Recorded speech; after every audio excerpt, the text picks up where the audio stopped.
Hey guys, welcome back to another video on the channel. Today I'm going to teach you my top tips so that you can be sub 30 on 3x3.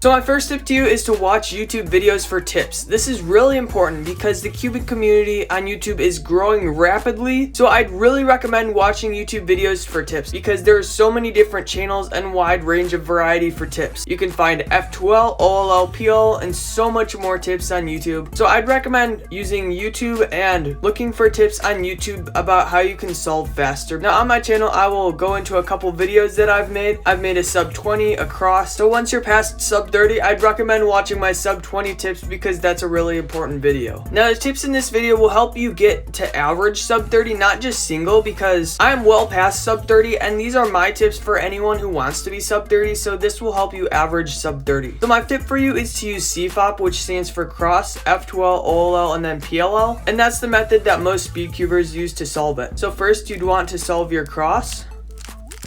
Just like that. I have an advanced cross tutorial for those of you who want to watch that on my channel. Link will be down in the description below. Then you solve your F2L, which is making pairs just like this. And then you have to do 4 of them. So I got the 2 right there. And then I need to do these 2 slots too. So I can do them like this. And then the next step is to solve OLL. Now for sub 30, I'd recommend doing 2-look OLL. We use 2 algorithms to put all the yellow on the top layer. Just like this. And I have tutorials on that too. And then the next step is PLO, where I also would recommend using 2 algorithms to solve the top layer, but in this one I got a U perm, so I can just do it like that. And I have tips on cross, F2L, OLL, and PLO on my channel, so you can go check those out. So I'd really recommend using CFOP. It can be beginner to advanced, but that was a basic CFOP solve, so that's what I'd really recommend doing. Now my next tip to you is to get a Speedcube, and literally just about any Speedcube could work, but depending on how much you want to spend, there is the Maylong 3C at $4, the Maylong M at $7, and then there's the Moyu RS3M 2010, which I'm using in this video at $9. And those are basically the best Speedcubes for each price, so depending on how much you want to spend, the quality gets better the higher you go on the prices. So depending on how much you want to spend, those are the cubes I'd recommend for you. Now the Maylong 3C is the only one that's not magnetic, and it's always good to get a magnetic cube because that makes the turning stable, and as you can see here, it has magnets because it makes it click into place, so that's what I'd also recommend, getting a magnetic cube. Now my next tip to you is to follow these guidelines that I'm showing you. So the first guideline is to get the cross solved, so that'd be the white cross done in 4 seconds, which shouldn't be too hard. I'd really recommend solving the cross in 4 seconds because these guidelines will help you become faster. The next tip is to solve all of your first 2 layers, so this whole part in the next 16 seconds, and then you'll be at 20 seconds, which will leave 10 seconds for the last layer, 6 seconds for OLL, and then 4 seconds for PLO, which shouldn't be too hard. Now on an average CFOP solve, it's 60 moves, but it may differ if you're using 2-look for algorithms. So the TPS for it would be 2 turns per second, which is honestly really easy. All you have to do is do 2 turns per second, which is 1 turn per half second, and then it would be really easy, which really makes your look ahead better. So if you follow those guidelines, that will help, and you only need to do 2 turns per second at least to become sub 30 on 3x3. My next tip to you is to use Good Fingertricks. So an example of that would be the U2 double flick like that, with your index finger and your middle finger just like that. And with that you can get really quick at it. Another one is a push move. And I have all these finger tricks in a video that I made on my channel, so you can go check that out. The link will also be in the description below, so make sure to check that out. So there's the push move, the U2, and then the last one that I'd recommend using is the RU prime, just like that. So the pulling the corner just like that to save the regrip. Instead of regripping, doing that and then regripping back, it's better to pull the corner just like that. Now I do have a whole playlist on my channel called 3x3 progression, and that literally is from beginner 3x3 to advanced 3x3 3x3 solver, what my top tips are, and how I'd recommend becoming faster at 3x3, so you may want to check that playlist out. My next tip to you is to use a good timer instead of just hand scrambling, because most beginners just scramble with their hands just like that.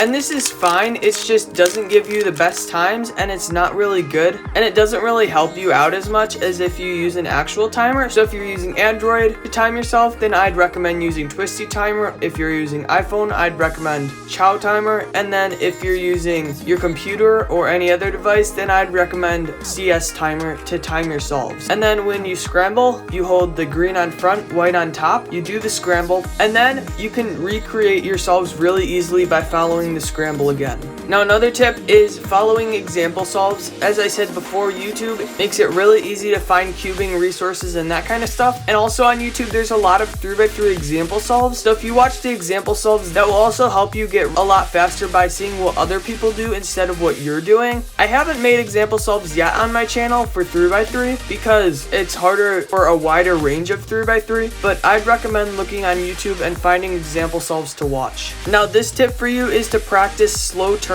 without pausing, because it's a lot better to turn without pausing than to turn really fast and then pause to look for what you're doing next. So I can just do this just like this, and I can insert each of my pairs just like this, really without pausing and using my look ahead to look for the next pair. And if you do that, that will make your solves a lot better, and it will make your look ahead a lot faster if you just turn without turning really fast, just turning to look ahead to your next pairs. And like I said before, you only need 2 turns per second, which is honestly really slow to be sub 30, because at least 2 turns per second is really easy to do. The next one is to use your inspection to plan at least 3 cross pieces. So to plan this, I have this piece, I have this piece, and this piece. And then what I can do is I can do a D to insert the green and get the red ready, and then I can put that one in and put the red and the blue in just like that. And then I have the orange in the back I can insert just like this. But it's really important that you plan at least 3 of your cross pieces in inspection and use as much inspection time as you can get, so you can plan your 3 cross pieces, because that would help if you can plan 3 of your cross pieces on the bottom so you can get a better look ahead for your next pair.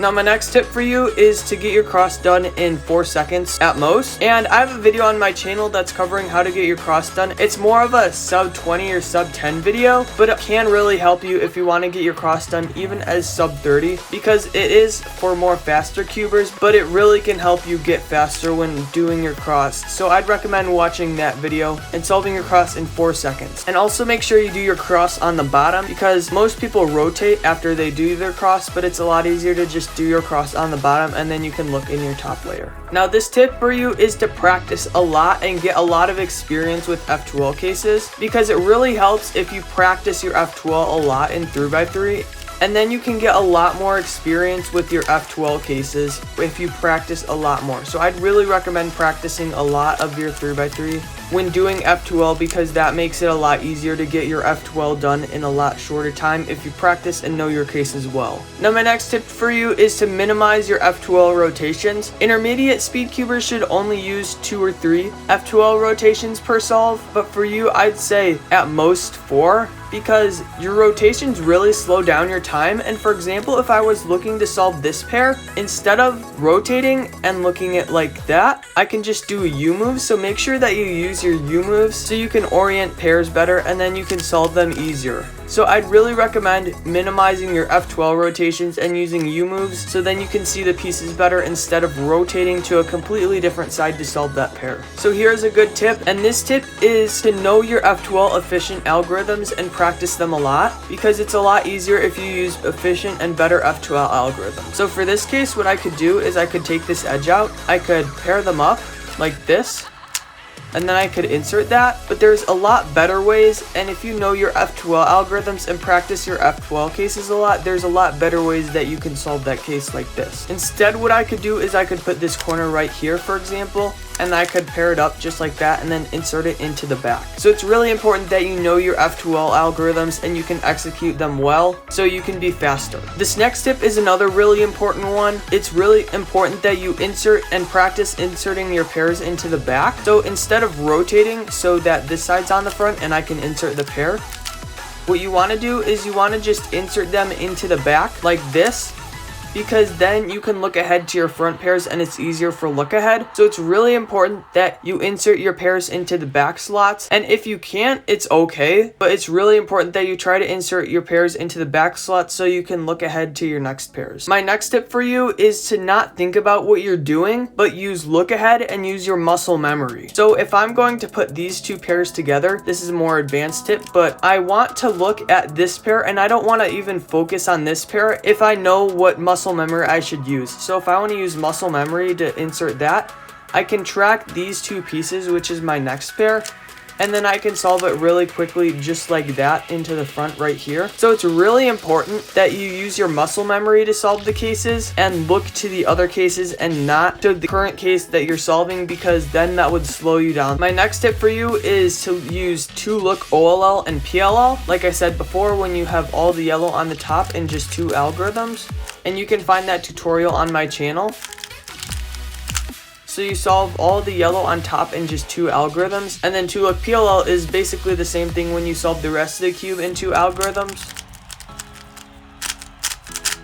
And it's also pretty easy to learn. It's only like 14 algorithms in total besides the ones that you already know, because if you use more algorithms, then your 10 seconds could be wasted using the extra algorithm. Now us advanced speedcubers use 2 algorithms or 1 algorithm depending on how advanced you are to solve the last layer, but if you want to become sub-30, you should use 4 algorithms to solve the whole last layer. And then what I'd recommend doing is first learning full PLL and then learning full OLL, which I have tutorials on. So my next tip for you is to use U-turns on the last layer instead of rotating. So if I was in this position, what I wouldn't want to do is rotate, but instead what you can just do is a U-turn and then you can solve that case. And then again for this case, instead of having my bar right here and then rotating and doing the algorithm, I can just do a U, so then I can do the algorithm right here. Just like that. Hey guys, I hope this video helped you become sub-30. If you have any questions or comments, please be sure to drop them in the comment section below, and I'll be sure to help you and answer those questions. Also, if you haven't already, please be sure to like and subscribe so you don't miss out on any new videos. And once you're sub-30, make sure to watch my sub-20 video, which I also will have linked in the description. Thank you guys so much for watching, and I'll catch you all in the next one.